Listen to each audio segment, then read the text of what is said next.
Hey boaters, Keith McGowan here. I am the Outboard Dad, here to help you have a better boating experience. Today, we're going to go deeper with our ANCEL MR500 diagnostic tool to help us find out what's going on with this motor. I still think it's some type of a misfire is what I'm hearing, but I did have an irregular diagnostic readout for my intake pressure sensor, so we're going to investigate that first. Don't forget my used outboard motor buying guides for sale on Amazon. It is $20. For a limited time, I'm offering a free half-hour session over the phone if you send me proof of purchase to keith@outboarddad.com to help you run your diagnostics. If you purchase your ANCEL MR500 tool, please click the link below for your discount code from the Outboard Dad. And if you send me proof of purchase here that you bought my guide, I'm going to offer a free half-hour session over the phone to help you motor which you're working on.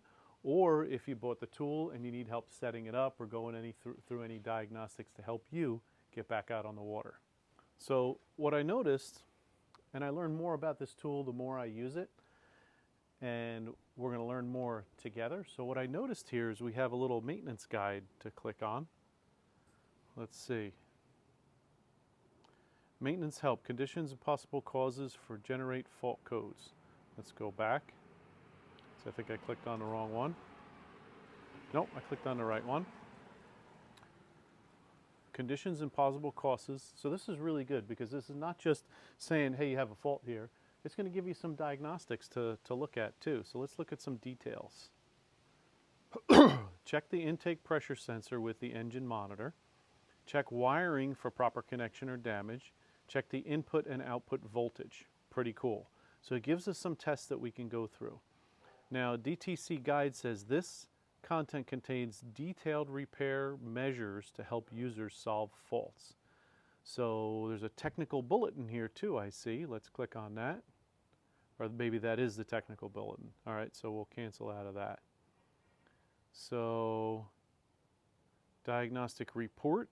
So we could even do that. There's a before repair we can record. Cancel that, and then we can search here as well, which is pretty cool. So we can get right on the internet and search those codes and those issues. Let's go back. And then scan DTC. So it's communicating with and there's our coil. So let's take a look at that next and see what we have going on with our coils. All right, so I'm not sure what we're going to find here, but just as soon as I took the cover off, I noticed, no, this needs to be pushed inside here, but why is this wire out? Everything seems to be connected, but I remember on my diagnostic tool it said 2 and 5. So that's from this coil here, and that's what's connected to this. So I'm going to go ahead and just dive a little deeper. I don't like the way the cover was on. I only had 2 bolts on the one side. This side was missing, so someone's been in here before doing something. So let's unplug this. And let's unravel this tape. And here we see, well, it's skinned a little bit there. And it looks like it got pinched. So all these other are tucked behind inside here. This one was out and looped around. So I'm wondering if something happened there. I'm also seeing, look at this here. I'm also seeing here like something maybe melted or got cooked. Did this coil get overheated or something? I'm going to get a 10mm and pull this off and take a look a little closer. So I do have a little bit of corrosion here too. Don't know if this is grounded right to this or not, but let's pull this off and I have a feeling someone's been in here and there's been an issue in the past. And let's just see what it looks like a little further. Let me go make sure my key switch is off and I don't have power coming to anything. I mean, I'm unplugged with my coil, but just in case. And I want to look a little deeper here. Then we can do a resistance test on the coil too. Key's off now. So let's see. Yeah, this coil overheated. Something happened, and I don't know if that pinched wire had something to do with it, but look how that's melted there. So at the very least, this coil may need to be replaced. But let's just see. Let's get it on the... Actually, I don't have to... I'll leave the spark plug wires disconnected, but I can do an ohms test on this right here. And let's see what we end up with here. Let me get my meter. Also looking at ground. Is this a ground? Yeah, I don't know if these need to be grounded or not, or if they're just bolted to the... Yeah, I have a feeling that is, yeah, that's ground as well. So we'll clean this up a little bit too, because there's definitely some corrosion. We didn't have a good ground there. So let's get my meter. Okay, so rather than doing all kinds of research and looking up what the ohm reading should be, I know that my top one and my middle one are good. So let's see what the ohms are on my, let's see, this one does 4 and 1. Let's see what our ohms are here. So we got 1.79 ohms. So let's see what this one is. And I got 1.8 ohms. So it ohms out okay, so the coil should be good. I just a little concerned about this here. I don't know what possibly could have happened.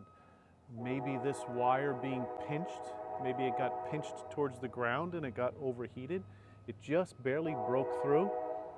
For now, I'm not even going to put a crimp connector on there or anything yet. That'll be my permanent repair. But right now, I'm just going to wrap this up because the tape was broken too. So I'm going to put. I have a feeling someone had a cover on and they were messing around with something, and who knows what happened. But let's hook this back up. I'm going to go ahead and cut this wire and splice a connector in here, and then we'll fire it up again and see if that fault goes away on our ANCEL MR500 tool. So I don't want to take a chance with this, so I'm going to go ahead and just cut it and then strip it back, and we'll put a good heat shrink connector on there, and then we'll do a test run and see. It's interesting how is intermittent this problem.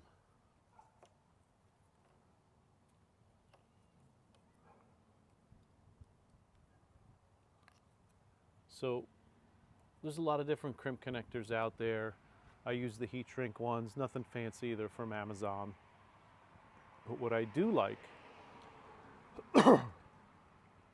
this is a Thomas & Betts stripper tool, but at the point up here at the top, that's what I use as my crimper.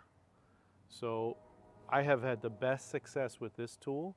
See how the point goes right into it, and this wire is never pulling out of here again. Maybe I should never say never. But that right there holds the wires in well, and then I can heat shrink this, keep moisture out of it. Now I'm going to inspect the rest of the plug and everything, make sure there isn't any moisture damage or anything like that. These are kind of smaller wires, so they're more susceptible to that. But right now, let's get this coil back on. Let's plug this back in, and we'll fire it up and see what the ANCEL tool tells us. Okay, so splice the wire in. I didn't heat shrink it yet or anything. I want to leave this exposed so it's not touching anything, making sure everything's connected back the way it was. Plugged in, I looked at the plugs, I looked at the wires in the Molex, because sometimes they get pushed out and you don't really realize it. So I'm hoping that this wire got pinched and it was causing some issues, and maybe that's why this coil started to overheat. Let's turn the water on and we'll fire it up and see if it runs any better. Okay, we got our water on, we got our tool on here. Let me put this in here so it doesn't fall over. And let's fire it up and see if it sounds any better.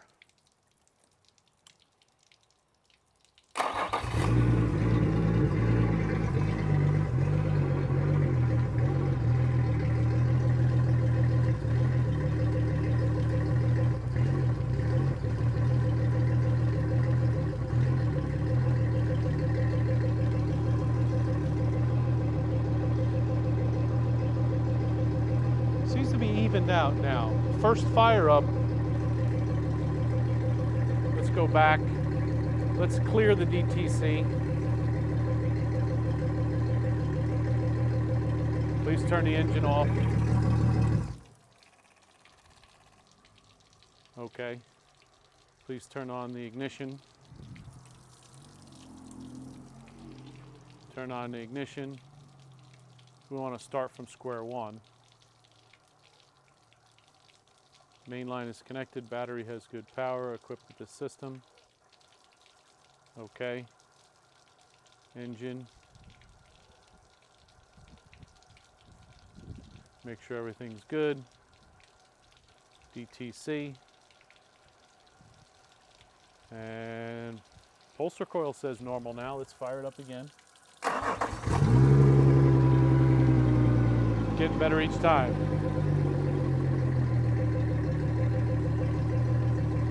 Yep. Everything is in normal now. Let's go back. Read the data stream.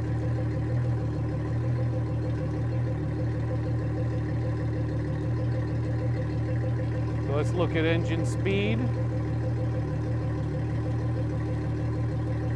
Let's look at ignition timing. Make sure, well, we don't need to know the timing.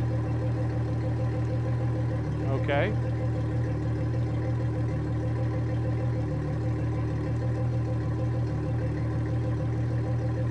$785 RPM. We were hanging like 650 and bouncing around before. It looks steady. 750 to 770. Really looks good. Let's escape out of that. Oops, I didn't want to do that.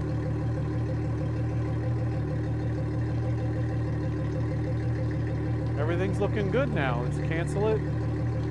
Value live data. I don't have any faults. Let me turn the water off.